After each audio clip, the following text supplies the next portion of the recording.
Le contaba al joven Aarón que le diagnosticaron COVID a mi tío. Sí, sí, ya recibimos la petición de oración. Sí, gracias. Está replicando mucho.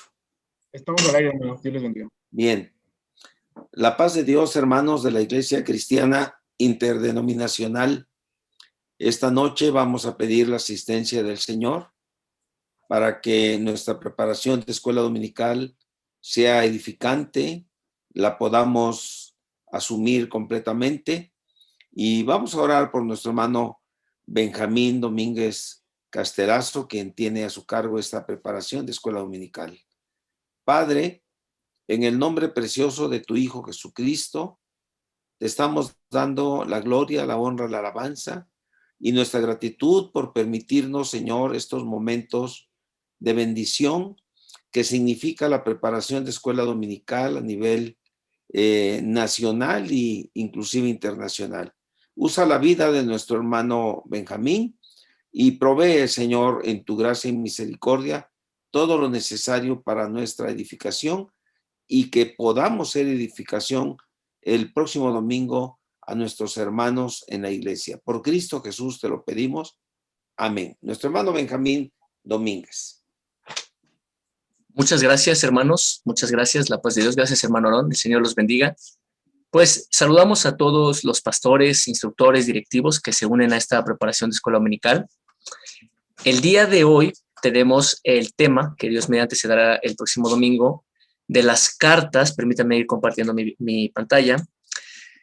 Las epístolas o las cartas a Tito y a Filemón. Como usted sabe, este año, si Dios nos los permite, estaremos terminando todo este periodo de 5 años en el que hemos comenzado y tenemos, usted sabe, dentro de los grandes tópicos de escuela dominical, este tópico llamado los libros de la Biblia o la Biblia, y donde vamos viendo cada libro. Entonces hemos ya llegado casi al final y estamos ahora abordando Tito y Filemón, estas últimas cartas. Entonces iniciamos con nuestro pasaje que usted lo puede ver ahorita en la pantalla, Tito capítulo 2, versículo 11 y 12. Y permítame leer solamente la primera parte. Porque la gracia de Dios se ha manifestado para salvación a todos los hombres. Tenemos pues lo que ya ustedes tienen también en su nueva raza, la verdad bíblica. La Biblia nos enseña que el favor de Dios nos ha sido revelado para que podamos obtener la salvación de nuestra alma. Un punto importante de soteriología, pero ahorita vamos a hablar un poco más de esto. En la verdad bíblica aplicada, nosotros encontramos que, como hemos hablado de la salvación, si hemos experimentado la salvación, esto es el perdón de nuestros pecados, debe haber una respuesta que podemos traducir como renunciar a aquellas cosas que a Dios no le agradan. Quisiera yo ahora pasar, antes de que empecemos el contenido propiamente de las cartas, una sugerencia de estudio que nos parece ampliamente recomendable cuando se abordan las cartas. Creo que siempre tenemos que, al momento de abordar un libro de la Biblia, tener un marco, ¿no? Es el contexto, un marco en el cual nosotros es muy fácil ubicar las cartas. Creo que, siguiendo una analogía entre el Antiguo Testamento y el Nuevo Testamento, así como del Antiguo Testamento conocemos muy bien e identificamos los libros de Deuteronomio, de Génesis, los Salmos, Isaías, y muchas veces desconocemos por ahí a los profetas menores, Amós, Miqueas, Nahum, desconocemos cuál es su contenido, qué es lo que dicen. Me da la impresión de que en la iglesia general sucede lo mismo. Ubicamos claramente el Evangelio de acuerdo a los 4 narradores.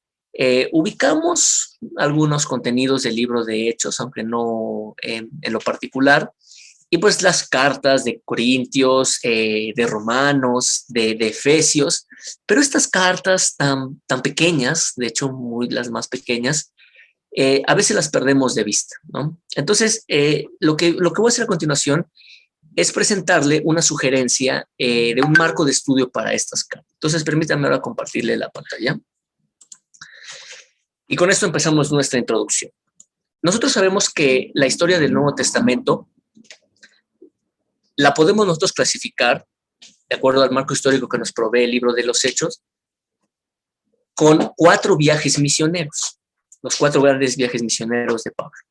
Hay una primera etapa, obviamente previa a la conversión de Pablo, los primeros años de la iglesia, cuyo personaje central es Pedro, pero propiamente las cartas y en general el contenido del Nuevo Testamento, se va escribiendo pues en estos periodos, ¿no? En estos periodos entre los años 47 al 65, el apóstol Pablo es martirizado en el año 68 y el primer viaje misionero comienza alrededor del año 47.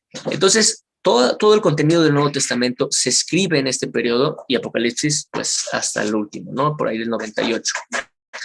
Entonces, lo primero es organizar aquí dónde se encuentran estas cartas, ¿no? ¿En qué momento fueron escritas? ¿En qué contexto fueron escritas? Y entonces nos damos cuenta, por ejemplo, que Pablo termina su tercer viaje misionero viajando hacia Jerusalén.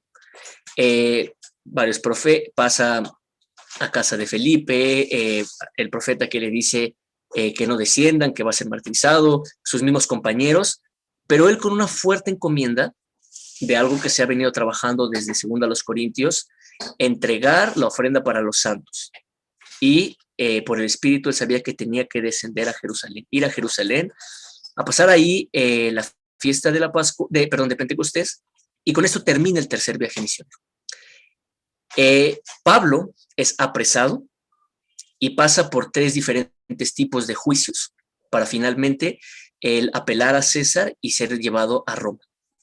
Entonces nosotros tenemos, y es lo que ustedes están viendo aquí, digamos la duración del tercer viaje misionero y su culminación. Y después tenemos el inicio del cuarto viaje misionero, que propiamente es por ahí del año 62, 64, el viaje a Roma. Y en el intermedio, todo este proceso penal, yo no soy abogado, desconozco mucho de la materia, pero muchos hermanos aquí entre nosotros sí, a lo mejor nos puedan apoyar en un momento clarificando todo esto que pasa Pablo. Y digo todo esto porque aquí es donde vamos a ubicar estas 2 cartas. La primera de ellas, escrita a Filemón. ¿Quién es Filemón? Obispo de la iglesia en Colosas, obispo en la iglesia de los colosenses. Él es Filemón. Y es escrita probablemente en el primer periodo después del juicio con el rey Agripa. En esos 2 años que él está encarcelado, ahí, en ese tiempo, es escrita Filemón. Es escrita a la par de las famosas cartas desde la cárcel, Filipenses, por ejemplo. Entonces, ahí es escrita Filemón. Y después pasa todo este proceso penal, él es llevado a Roma, espera su audiencia. La tradición nos dice que él es liberado en este, digamos, juicio con el que termina el libro de Hechos que Pablo está esperando. Y después de que es liberado, la tradición también nos dice que él concluye aquel viaje a España. Se cree que es Tarragona, esta ciudad en la cual llega el apóstol Pablo. Pero en ese periodo ocurren varias cosas, ¿no? Y una de ellas es también que se escribe la epístola a Tito. Esto ya no nos lo cuenta la narrativa del Nuevo Testamento, pero la tradición lo que narra es que Pablo es una segunda vez, no solo a la que refiere el final del libro de Hechos, sino una segunda vez encarcelado en Roma en el 68 y muere en manos decapitado en manos de Nerón, ¿no? Emperador de Roma en el 68. Entonces aquí es donde ubicamos estas cartas. Casi al final del ministerio del apóstol Pablo, creo que también esto es importante porque obviamente nosotros consideramos como una premisa la inspiración del Espíritu Santo, pero también es muy importante en qué época, en qué contexto se escriben las cartas, porque mucho de eso nos va a hablar de el desarrollo en los temas, la madurez en el auditorio, el contenido teológico que se está desarrollando en estas cartas. Algo que también es muy importante, nos ayuda muchísimo cuando estudiamos las cartas, es saber ubicarlas, ¿no? ¿Qué es lo que está pasando?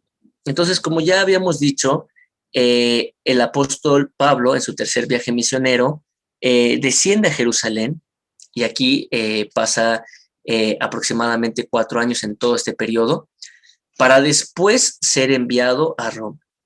Creemos que desde aquí escribe esta carta a Filemón, ¿sí? Y después, una vez que es liberado de su prisión en Roma, escribe la epístola a Tito. Ahora, no lo traigo aquí en la presentación, pero otra cosa que sugerimos ampliamente es también esta división de las cartas y del contenido del Nuevo Testamento. Porque muchas de las cartas son dirigidas a iglesias y en ello nosotros vemos reflejada en la inspiración bíblica la teología de la iglesia. Sin duda alguna hay palabra de Dios para la iglesia en general, pero hay palabra de Dios, y aquí está el concepto de la iglesia local, que Pablo escribe a iglesias locales. Y lo que le escribe a Corintios y lo que le reclama a Corintios y lo que le aconseja a Corintios difiere de lo que le escribe a tesalonicenses y su contenido. Como también la revelación, la gracia, los dones de Dios también se manifiestan de forma muy particular en el concepto de iglesias locales. Pero también existe una relación personal con Dios hacia nosotros y de su palabra hacia nuestras vidas.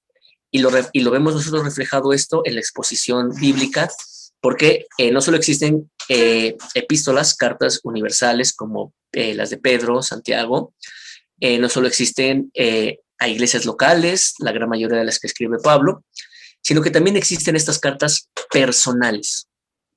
Y entonces encontramos la de Timoteo, la de Tito y esta de Filemón, que en su conjunto, todas estas epístolas también se les conoce como las epístolas pastorales.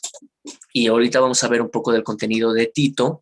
Hemos ya estudiado el de Timoteo y conocemos esta lista de requisitos de los obispos, de los ancianos, de los diáconos en el caso de Timoteo, que definen este contenido porque todos estos personajes eran líderes en las iglesias. Entonces, también creo que ahí hay una importancia en cómo nosotros primeramente recibimos estas cartas, este contenido, y también cómo nosotros lo transmitimos a la iglesia. Vamos a avanzar entonces con nuestra exposición. Vamos a tratar de irnos más rápido. Yo me suelo tardar luego a veces mucho. Ok, tenemos aquí pues nuestros hermanos nos han preparado esta presentación. Entonces, los detalles técnicos de lo que ya hemos comentado, ¿no? Yo me fui de manera cronológica, ¿no? Hablando primero de Filemón, pero digamos que en el orden canónico encontramos primero a Tito, y ahí está, entre el 63 y el 65, que es el lapso entre el tercer viaje misionero y el cuarto viaje misionero, ¿no? Llamadas epístolas pastorales. Voy a avanzar esto. Después nosotros encontramos la carta a Filemón, y aquí hay un dato interesante, ¿no? La más corta de las cartas escritas por Pablo. Nosotros siempre hemos tratado de, pues una interpretación que tenemos sobre las escrituras es que guarda un fuerte paralelismo el Antiguo Testamento con el Nuevo Testamento. Y no solamente el Antiguo Testamento predice los principios y doctrina de forma implícita o predicha, sino que también encontramos símiles en las historias y en las narrativas, en los relatos de gracia. Es una interpretación que nosotros tenemos. Y siempre hemos encontrado una fuerte analogía en el caso, por ejemplo, del Nuevo Testamento, esta bella historia de Onésimo con Filemón, con historias del Antiguo Testamento como, por ejemplo, Mefiboset, ¿no? Pero bueno, vamos ahorita a ahondar más ya en el contenido de estas cartas. Estas son pues algo generales. Aquí está lo que ya mencionábamos. Enviada a Filemón, quien se encontraba en Colosas, probablemente él dirigía o era un líder en la iglesia, en la iglesia de Colosas, ¿no? Que después vemos una carta de ellos en Colosenses. ¿De qué nos habla? Bueno, este es el diagrama que usted va a encontrar en su nueva raza, ¿no? Vamos ahorita a ahondar y a platicar un poco más de esto. Carta a Tito. Quiero yo comenzar ahorita la exposición del contenido con el versículo 5 de esta carta, ¿sí? Con el versículo 5 de esta carta a Tito. Y lo invito, pastores, instructores, líderes que nos escuchan, a que puedan ustedes ir a su Biblia y leerlo junto conmigo. Dice: por esta causa te dejé en Creta, para que corrigieses lo deficiente y establecieses ancianos en cada ciudad, así como yo te mandé. Creo que grandes principios en materia de eclesiología, de orden cultural y también de disciplina eclesiástica los podemos ver reflejados en esta carta de Tito. Había un problema, había algo que el apóstol Pablo llama una deficiencia, y entonces es necesario esta palabra que tenemos muy arraigada en nuestro léxico, enderezar la dirección, corregir la dirección de esta administración eclesiástica. Y entonces Tito es enviado para poder definir una estructura ministerial, que era lo que Pablo sugiere para tratar este problema. Repito la lectura. Por esta causa te dejé en Creta, para que corrigieses lo deficiente. Y aquí está la administración eclesiástica. Y establecieses ancianos en cada ciudad, así como yo te mandé. Y entonces, bajo esta motivación de la carta, Pablo empieza a hablar, bueno, y le empieza a decir qué tipo de ancianos son aquellos que ha de establecer.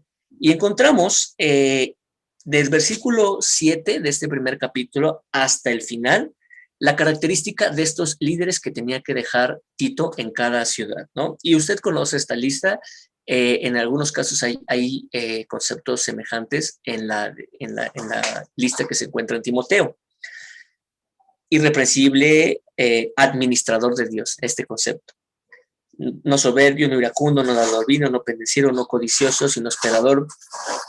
Una sugerencia que nosotros hacemos para esta escuela dominical, para la exposición de esta escuela dominical, es que usted podría clasificar estos conceptos. Decir, ok, ¿cuáles de estos conceptos tienen que ver con el carácter personal del líder?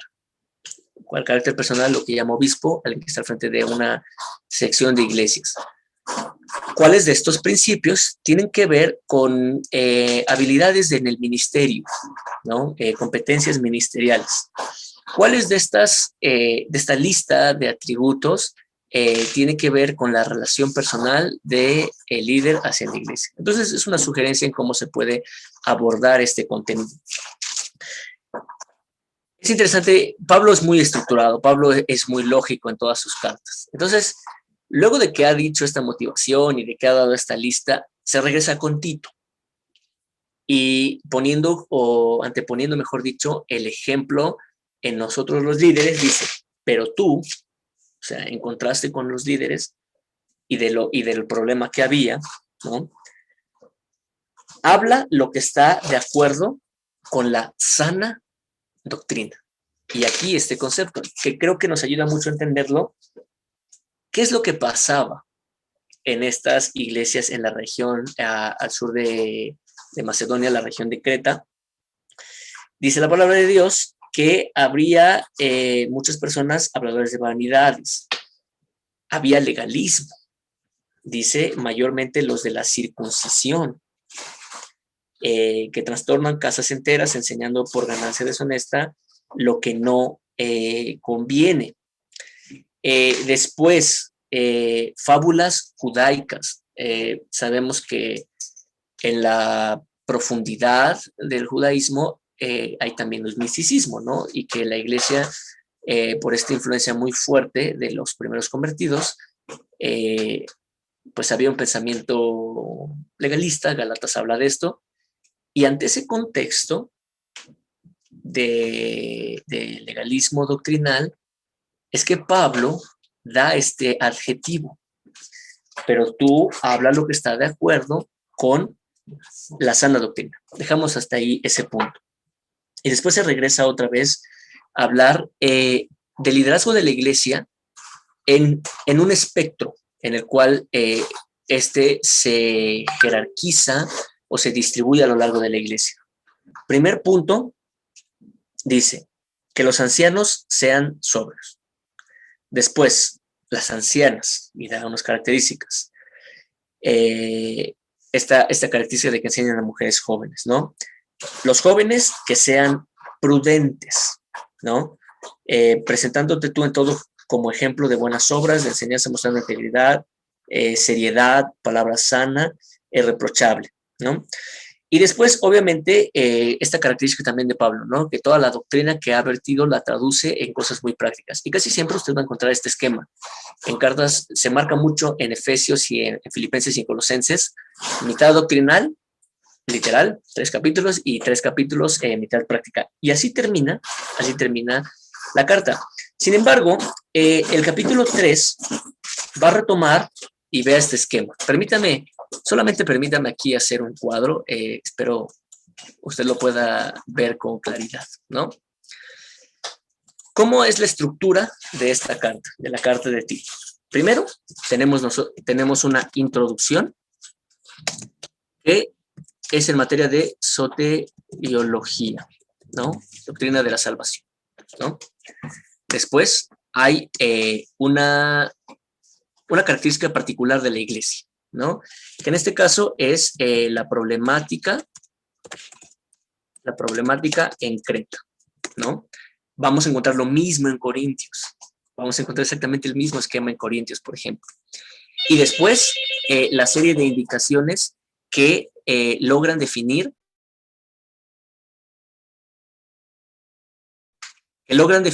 la respuesta a esta problemática, ¿sí? Y esto es la respuesta, ¿no? Que es requisitos de los obispos. Y finalmente, la aplicación práctica de todos estos principios que el apóstol ha vertido. Y por último, Pablo va a envolver su epístola, su ensayo, con lo que ha empezado, ¿no? Y otra vez tiene un cierre en materia de soteriología, específicamente en el tema de la gracia de Dios. Entonces, un gran ejemplo también, ¿no? En cuanto a contenidos de nuestros sermones, de nuestros ejercicios, ¿no?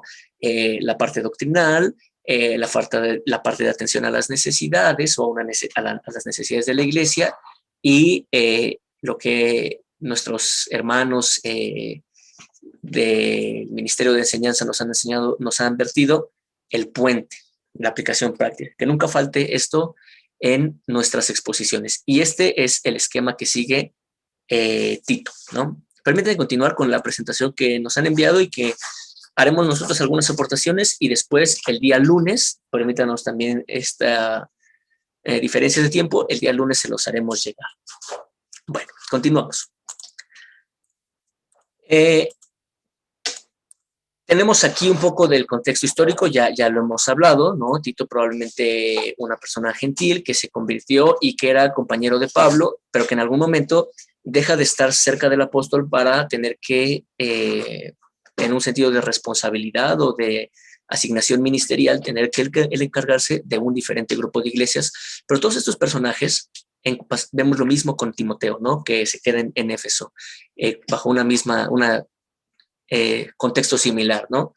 Son los compañeros de Pablo que lo acompañaron a lo largo de los primeros 3 viajes misioneros, que aprendieron a un lado del apóstol, que estuvieron formándose con él y que ahora, en esta última etapa de la vida y ministerio del apóstol Pablo, son ellos quienes quedan al frente de los polos de iglesias para poder continuar la labor de expansión, tanto territorial, digamos evangelismo, pero también como una expansión en la comprensión, en la interiorización, en la madurez de la doctrina, porque de ahí el apelativo que Pablo hace a Tito de la sana doctrina.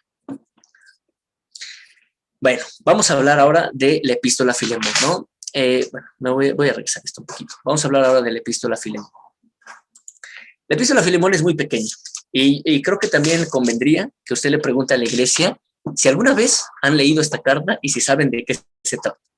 Repito, es de esas cartas que como son muy pequeñas, como pues no son tan doctrinales, como no estudiamos muy seguido, pasamos por completo el contenido.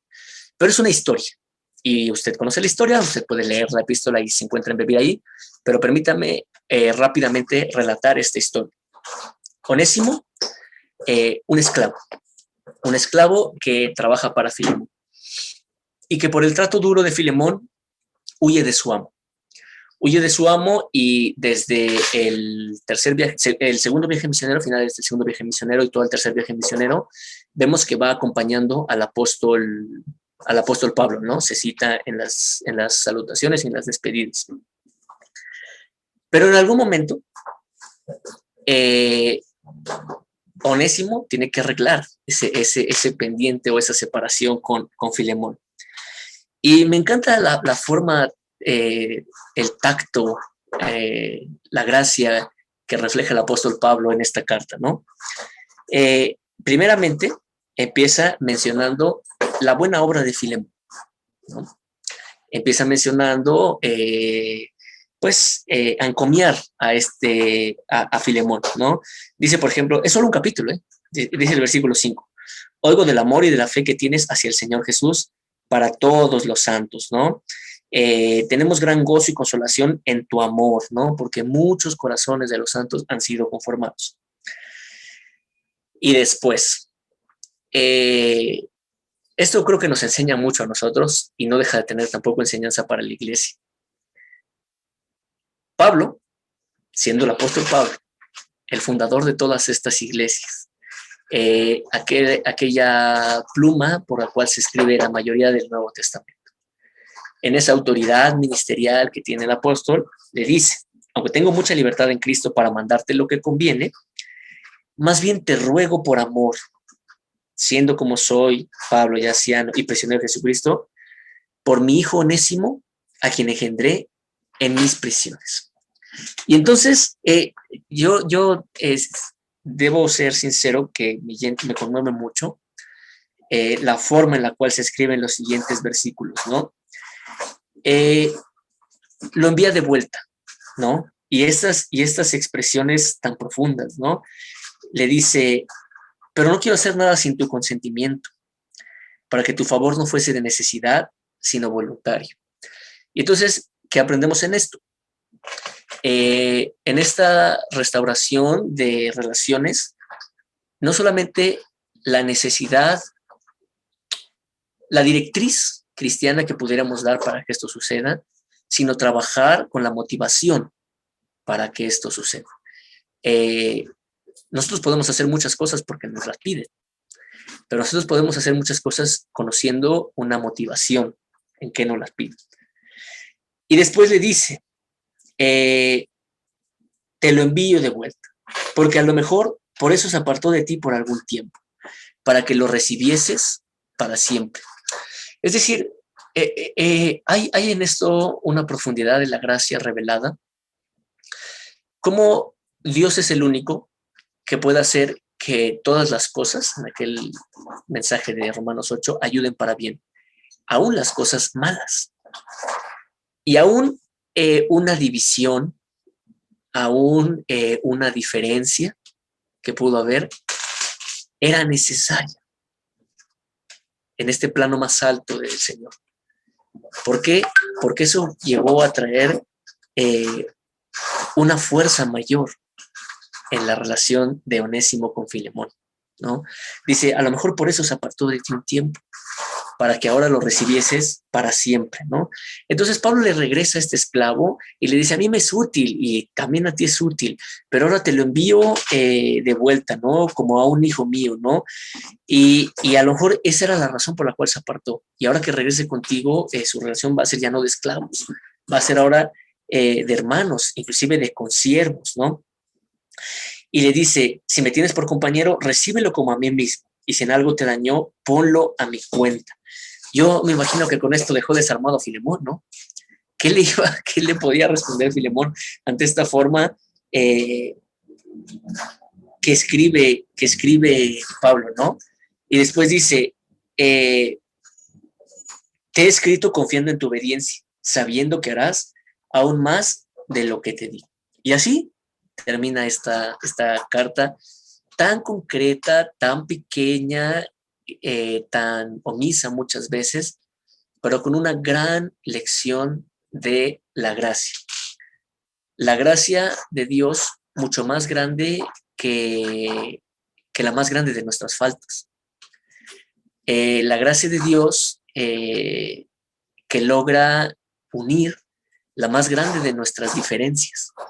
La gracia de Dios traducida en las relaciones interpersonales dentro de la iglesia. Y no dejaremos de revisar el contenido que nos sugieren en esta presentación. Primeramente se habla el tema de las cartas, ¿no? Y aunque esta no es doctrinal, sino muy práctica, consejos muy prácticos en cuanto al liderazgo y en cuanto a la restauración de esta relación de Filemón con Onésimo, ¿no? El tema que predomina aquí es el perdón, ¿no? Después, vemos discernir el error. Se nos sugiere lo siguiente. Hermanos, recuerden que esto es una sugerencia. Es la preparación de la escuela dominical. Usted puede abordar una línea distinta en su exposición. Se sugiere que se discierne el error de que pensemos que después de haber recibido el perdón de sus pecados, podemos seguir con nuestros malos caminos. Esto motivado en el contenido de Tito, ¿sí? Esto motivado en el contenido de Tito. ¿Por qué? Porque Tito ya dijimos que encierra en una doctrina de soteriología su carta. Bueno, Pablo encierra la carta a Tito en un tema de soteriología. Y entonces, en lo que termina Tito es justamente en si hemos sido salvos, entonces, y una serie de instrucciones. Pero ¿qué nos dice la respuesta bíblica ante el hecho de que pensemos de que a pesar de que hemos sido salvos podemos seguir con nuestra vida de pecado? La respuesta bíblica dice, el Señor Jesucristo dijo que de toda palabra ociosa que hablemos tendremos que dar cuenta. Después, para corregir, para enderezar la dirección. Aquí permítanme hacer una sugerencia, ¿no? Dice, leo lo que dice textualmente Tito 3, el versículo 3 y 4. Porque nosotros también éramos en otro tiempo insensatos, rebeldes, extraviados, esclavos de concupiscencias y deleites diversos, viviendo en malicia y envidia, aborrecibles y aborreciéndonos unos a otros. Pero cuando se manifestó la bondad de nuestro Dios, nuestro Salvador, y su amor para con los hombres, nos salvó. Todos nosotros, fuimos salvos porque éramos pecadores. Fuimos salvos porque necesitábamos de la gracia y del perdón de Dios. Y una vez que hemos sido salvos, dice Pablo, debemos de ocuparnos en buenas obras. Y debe esto de traducirse no en una contención, no en una división. Este es un tema que predomina en estas dos cartas, las contenciones, las divisiones, los debates infructuosos que había en la iglesia. Continuamos ahora con la presentación. Estamos ya terminando, hermanos, y los invitamos a que usted vaya preparando sus preguntas para que en un momento las abordemos. Daremos bastante tiempo. Estas son dos cartas muy cortas, entonces hoy las hemos abordado en poco tiempo, pero quisiéramos dejar el resto del tiempo para preguntas que usted pudiera tener. Se nos sugiere en la sección de para instruir que el fundamento para poder corregir lo que vamos a llamar malas prácticas, malos hábitos en la vida cristiana, que no precisamente hacen nula nuestra salvación delante de Dios, pero sí reflejan poca madurez, sí reflejan un poco crecimiento en Jesucristo y en su gracia. Este es el tema de estas cartas. El hecho de que hemos sido salvos se debe de traducir. Permítanme ser más enfático con esta parte. El hecho de que hemos sido salvos se debe de traducir. Se debe de traducir en nuestro conducirnos dentro de la iglesia. Se debe de traducir en nuestras relaciones personales. Se debe de traducir en nuestro testimonio para con los de afuera y en la iglesia. Porque esto es lo que Pablo le va a señalar que Tito enseña a estos líderes, que había personas que discutían mucho entre ellas, que había personas que discutían por cuestiones necias, por genealogías, por temas de la ley, que no se sujetaban, que difamaban a las personas, que eran pendencieros. Entonces, habían sido salvos, pero no habían todavía crecido en Jesucristo. Filemón era un gran ministro del Señor, pero le faltaba algo.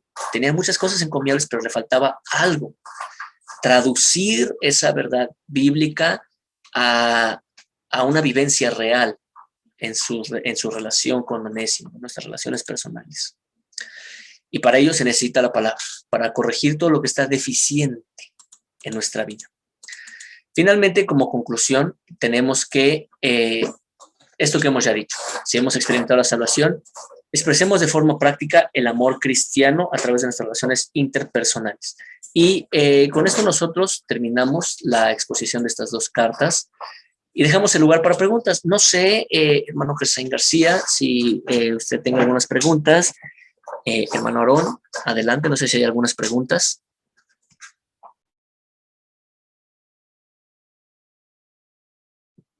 Pues realmente no, es asombroso.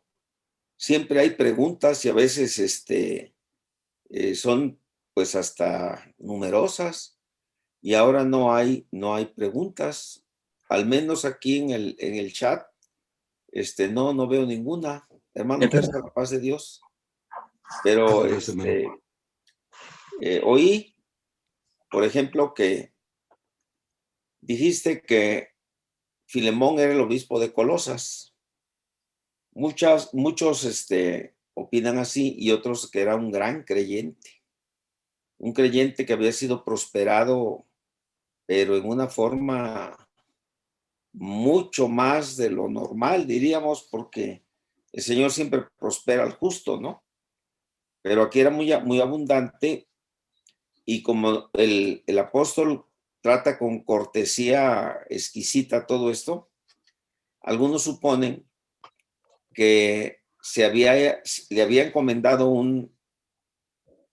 pues algún trabajo, alguna diligencia fuera de la ciudad a Onésimo y que Onésimo no llevó a cabo bien esa encomienda o que se había excedido en los gastos o que de plano pues, se había robado el dinero. Pero como sabía de la relación tan especial que había entre el apóstol y Filemón, pues lo buscó y yo creo que, como dice el dicho, se arrimó a un buen árbol, ¿no?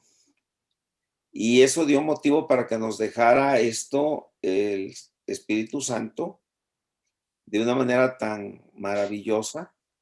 Y exactamente la conclusión de la escuela dominical es muy certera, porque no solo hay que decir que conocemos la sana doctrina, sino que tenemos que vivir la sana doctrina. Eso nada más yo diría. Pero bueno, no hay preguntas, hermano Gersa. No. Pues entonces dé usted gracias y pues gracias, Benji. Hoy no aparecieron los hermanos que siempre preguntan. Yo creo que ya están llegando las preguntas, de hecho. Sí, creo que ya están llegando las preguntas. ¿Ah, ya están llegando? Sí. Bueno, aquí dice Leti Sánchez, hermano Aarón, ¿usted qué identifica en Pablo cuando le escribe Filemón sobre Onésimo? ¿Qué identifica en Pablo? Pues un corazón muy, muy lleno de amor, pero también una actitud de siervo que, aunque en la carta lo menciona, no usa esa autoridad para imponerle así, de manera imperativa lo que él pudiera haberle dicho. Y hay para mí en la carta hay una expresión de cuál era el grado de confianza y de intimidad que tenían el apóstol y Filemón, que para mí es hasta una muestra de esa intimidad en para mí, en una broma, porque le está diciendo, mira, si yo te debo algo, o si él te debe algo, pues ponlo en mi cuenta, ¿no? Es verdad que entre los manuscritos que se han encontrado hay un montón de cartas de deudas, ¿no? Pero esto que está diciendo Pablo, yo digo, así que es una broma, es semejante a decir, bueno, te debo, apúntalo en el hielo, ¿no? Así yo lo veo, ¿no? Es una exquisitez increíble, es magistral para el manejo de relaciones de un siervo con los demás. Ya se están animando, dice aquí. Sí. Rebeca Vega Estrada. Epafras es quien es pastor en Colosas. Bueno, ya aquí la hermana entra en estas cosas, ¿no? Hago un pequeño comentario ahí y veo, porque vi también ahí la pregunta, ¿no? De que dice, es que, a ver, ¿qué es lo que sucede? Cuando Pablo escribe a Colosenses, a la iglesia en Colosas, menciona Epafras, lo cita, ¿no? Que es uno de los que está con ellos. Cuando le escribe a Filemón, le dice, también te salude Epafras. Entonces, ¿qué es lo que nosotros podemos cruzar? Las referencias cruzadas, que está hablando de la misma región geográfica, la iglesia de Colosas, ¿no? La conclusión que el hermano Aarón nos ha dado es una muy adecuada, ¿no? Filemón era un personaje en la iglesia, pero no solamente era un congregante más, era alguien con una responsabilidad ministerial. Y encontramos que Pablo encomia este trabajo, encontramos inclusive que se le menciona que está al frente de una iglesia, ¿no? Hago un comentario porque me llegó ahorita por WhatsApp una pregunta acerca de la cita de Tito, ¿no? De los cretenses, ¿no? Entonces, este personaje es Epiménides, que de hecho hay quienes dicen que la referencia de Pablo en Atenas también es de Epiménides, ¿no? Entonces, esto pues es parte del contexto que el apóstol Pablo utiliza, ¿no? Simplemente así debemos de entenderlo, ¿no? Es parte del contexto y de las citas del conocimiento, sobre todo por la región en la cual estamos hablando, ¿sí? Estamos hablando de Colosas, estamos hablando de Creta, estamos hablando de la región griega dentro del Imperio Romano, ¿no? Entonces, de ahí que se pueda entender tanto en aquel pasaje, si no mal recuerdo, Hechos 17, cuando Pablo está en Atenas, como también aquí la cita de Epiménides. No sé si hay alguna otra pregunta. No, muy bien. Aquí hay una que no le encuentro yo la conexión. Dice, ¿cómo conciliar Ezequiel 10:20? Y Ezequiel 10:20, pues es en relación a mías son las almas, el alma que pecare, esa morirá.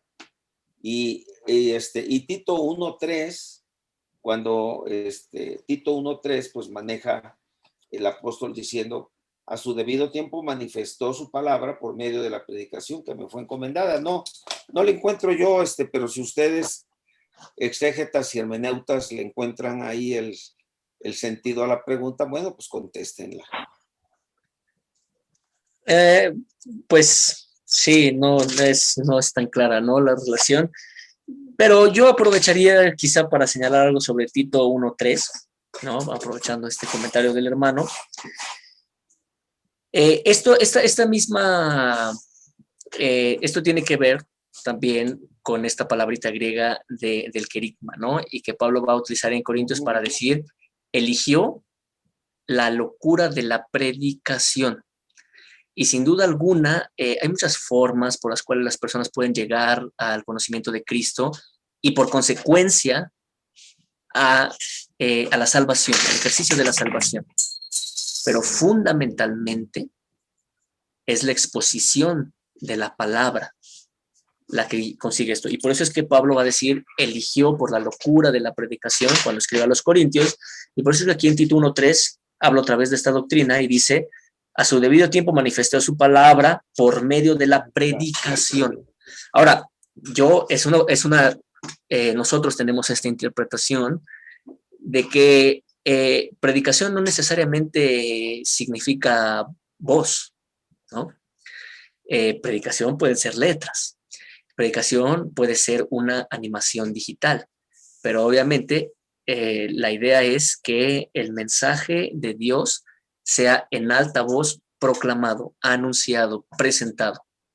Un folleto, Un folleto. un folleto ilustrado puede ser algo muy, muy bueno. Fíjense que aprovechando el tiempo que tenemos, hoy los hermanos de los jóvenes de Roca de la Esperanza de la iglesia de Dallas, aprovechando que la selección mexicana está en Dallas, pero creo que va a partir hoy a otro lugar. Se acercaron a un jugador que se llama, bueno, no sé cómo se llama, la verdad, pero le dicen el Chaca Rodríguez. Y le pidieron que diera su testimonio en una reunión de jóvenes, y dio su testimonio y dio una palabra, ¿no? Yo no sabía que este jugador de fútbol, que por cierto ayer anotó un gol, era cristiano, pero ¿cuántos hombres, cuántas mujeres, y en este caso deportistas, viven una vida por causa de su disciplina? Viven una vida donde están muy vulnerables hacia muchas cosas, entre ellos al uso de drogas, a excesos de tipo sexual y a muchas cuestiones, ¿no? Y es muy agradable cuando oímos, ahora sí, predicar a un futbolista o a un deportista de esta manera, ¿no? Y yo en Brasil es muy común esto, que los jugadores sí participen de su fe, pero que la hagan pública, ¿no? Pero ahora estoy viendo que los jugadores de fútbol están haciendo pública su fe, que están haciendo esta labor, y pues exactamente es la proclamación, es el querigma, es la proclamación del evangelio. Pues creo que... Hay una pregunta más, hermano, perdón. La planteo y la comentamos, ¿le parece, hermano? Adelante. Nos comenta el hermano Gabriel. Tito 3, 10, 11, lo leo. Porque hay muchos contumaces, habladores de vanidades y engañadores, mayormente los de la circuncisión, a los cuales es preciso tapar la boca, que trastornan casas enteras, enseñando por ganancia deshonesta lo que no conviene. Y dicen, ¿es una recomendación literal o alternativa? ¿Qué podemos comentar de esto, hermano? No, pues no es alternativa, hay que ubicarse también en el tiempo, ¿no? Era terrible la situación, no debemos ignorar el sustrato de la cultura griega, en donde la filosofía era fundamental, en donde la dialéctica se utilizaba para con cualquier pretexto, ¿no? Entonces, pues la recomendación del apóstol, que era un hombre experto en la dialéctica, que era un experto en los argumentos, usaba cada argumento, ¿no? Se conoce esto, los tropos, los silogismos, etcétera. Pues aquí está recomendando el uso precisamente de la superioridad del evangelio, pero esta frase de tapar la boca no es literal en el sentido de que vayan y le pongan un bozal al que hable, ¿no? Sino que con argumentos y sobre todo con el poder del Espíritu Santo los dejaran totalmente en evidencia, ¿no?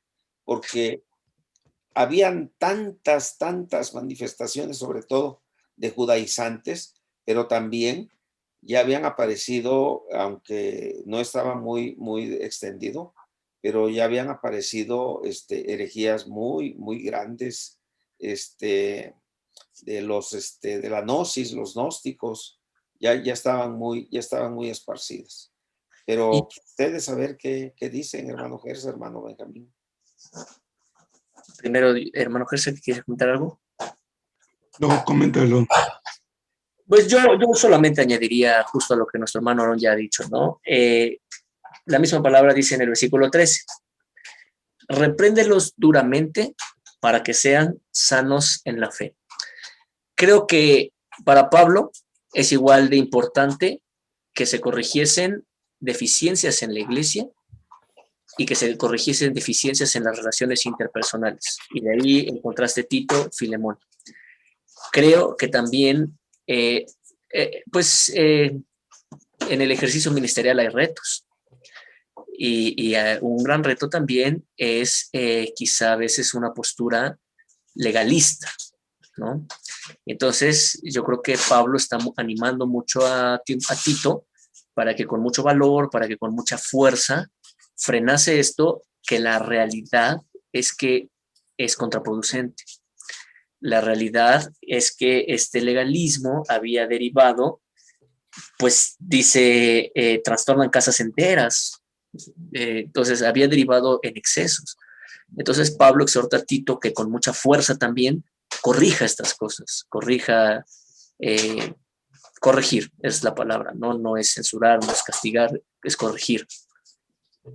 Yo solo añadiría este comentario. Bueno, en este momento no está muy claro en mi mente, pero es Arato a quien se está refiriendo el apóstol. Arato, dice uno de vuestros profetas. Digo, no está en mi mente. Tengo entendido que es Epiménides, creo que es Epiménides. Sí. Entendido que es Es que Arato es la referencia que hace en el Areópago. Sí, es cierto. Sí, estoy de acuerdo.